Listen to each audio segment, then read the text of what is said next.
महाराष्ट्रामध्ये मंत्री कोण राहील आणि मंत्रिमंडळामध्ये कोण राहील याची उत्सुकता होती. अखेरच आता 36 मंत्री झाले आहे. देवेंद्र फडणवीस गृह खातं, एकनाथ शिंदे नगरविकास आणि गृहनिर्माण, अजित पवार अर्ध आणि राज्य उत्पादन शुल्क,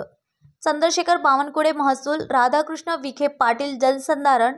हसन मुश्रीफ वैद्यकीय शिक्षण, चंद्रकांत पाटील उच्च तंत्र शिक्षण, गिरीश महाजन जलसंपदा, गुलाबराव पाटील पाणीपुरवठा, धनंजय मुंडे अन्न व नागरी पुरवठा, दादाजी भुसे शालेय शिक्षण, गणेश नाईक वन खातं,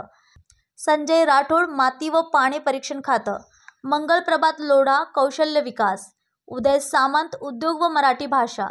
जयकुमार रावल विपणन, पंकजा मुंडे पशुसंवर्धन आणि पर्यावरण, अतुल सावे ओबीसी विकास दुग्ध विकास, अशोक उईके आदिवासी विकास, शंभूराज देसाई पर्यटन व खाण स्वातंत्र्य सैनिक कल्याण मंत्रालय, शंभूराज देसाई पर्यटन व खाण स्वातंत्र्य सैनिक कल्याण मंत्रालय, आशिष शेलार माहिती व तंत्रज्ञान, दत्तात्रय भरणे क्रीडा व अल्पसंख्याक विकास, अदिती तटकरे महिला व बाल विकास, शिवेंद्र राजे भोसले सार्वजनिक बांधकाम, आशिष शेलार माहिती व तंत्रज्ञान,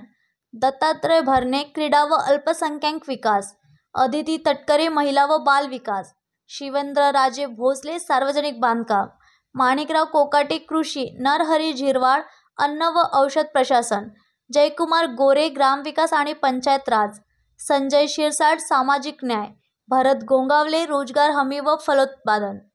नितेश राणे मत्स्य आणि बंदरे, प्रताप सरनाईक परिवहन, बाबासाहेब पाटील सहकार, मकरंद पाटील मदत व पुनर्वसन, प्रकाश आंबेडकर सार्वजनिक आरोग्य कुटुंब कल्याण, संजय सावकारे वस्त्रोद्योग, आकाश फुंडकर कामगार.